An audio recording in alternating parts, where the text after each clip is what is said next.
Kündün kuniga sertleştirib etadigan 6 xil odat. Diqqat qilib baxtыңizmikin, ba'zilarning yesh cho'ng bo'lsa-mu, qarmoq qurdoshlaridan 10 yosh cho'ngdek ko'rindi. Buningga gen o'sim tuzash emas, balki kundalik turmushda faqat parvo qilinmaydigan kichik odatlar sababchi bo'ldi ekan. Undaqda bular zodi qaysi odatlar? Bu mazmun tarjima asosida ayni mazmun bo'yicha yetkaziladi, shaxsiy qarash emas.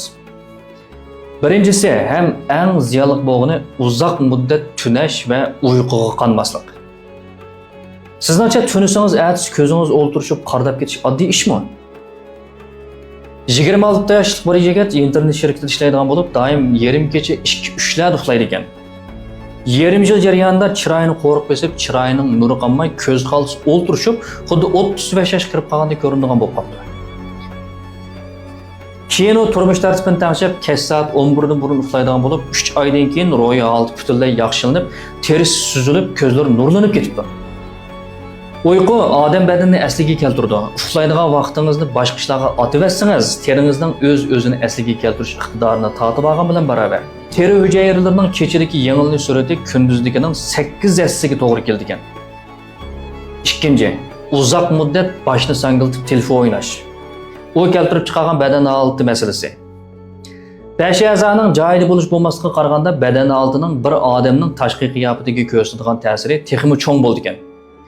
Qash ko'zi joyida nurg'un qizlar dumchak, bo'yin holati o'zgarib besh sangilab ketganlik sababidan salofat podek ko'rinmasligi mumkin.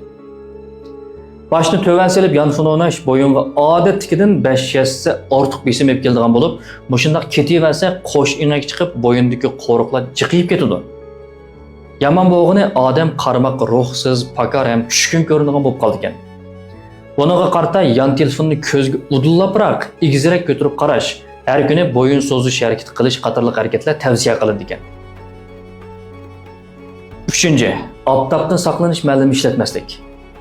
Teri kasalliklari bo'limi doktorining deyishicha, teri 80% nurdan qeriydi ekan.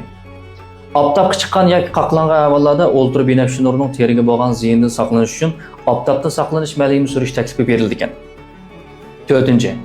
Chiroy ifodasini boshqarish nachar bo'lish. Ba'zilar qo'shuvmisini turish, ko'zini qisish, og'zini qiysayish qamroq. Vaqt uzoqgan sari qo'shuvmisida ko'zining quyrug'ida, javog'ida qo'riq paydo bo'lishi mumkin. Chiroy ifodasi muskullarni uzoq muddat ma'lum xil tarish holatida tutib turg'achqa vaqt uzoqgan sari terida qo'riq paydo qilish mumkin. Bu qo'riqlar chiroyni o'zgartirib, muz chiroy, qitig'ur, chiqish qilib bo'lmaydigan odamni ko'rsatib qo'yish ehtimolligim yo'q emas ekan. 5. Suv ichmaslik va yemak ichmak sog'lom bo'lmaslik. Nurg'un kishilar atigandan kechgacha sut, choy, qahva, ichimliklarni ko'tarib olib suv ichmaydi. Amaliyotda bu teriga ziyon sog'liq bo'lib, terida suv kamchilik bo'lsa, ushshaq qo'riqlar ko'payib, ter to'shqichlari yo'g'inib, odamning rangi xunuklashib ketadi ekan. Qand miqdori yuqori yemak-ichmaklar terining qandlashini tezlatib, kollagenlik oqsilni ojizlashtirib etilgan. Bunda bo'lganda terining elastikligi yo'qolib, bo'shab sangilashga boshlaydi ekan. 6. Uzoq vaqt o'ltirib harakat qilmaslik. Uzoq o'ltirishning chiroy bilan nima munosabati bor deyishingiz mumkin. Uzoq muddat o'ltirganda qon aylanish ravon bo'lmay, yuz terisiga oksigen yetishmasligini keltirib chiqarib, rangi xunuklashib, sarg'ayib ketishi mumkin. Texmi muhimi harakat qilmaganda metabolizm ostlab, badan shakli o'zgarib, samirib, qarmoq kelansiz, ruhsiz ko'rinib qolish ehtimolligim yo'q emas. Harakat qon aylanishini kuchaytirib, badandagi zaharni tozalab, terini ichidan sirtiga nurlantirdi ekan. Bulardan sizdan nechisi bor ekan? Do'stlar, men so'z qobiliyatini o'stirishdan so'taman, bu jihat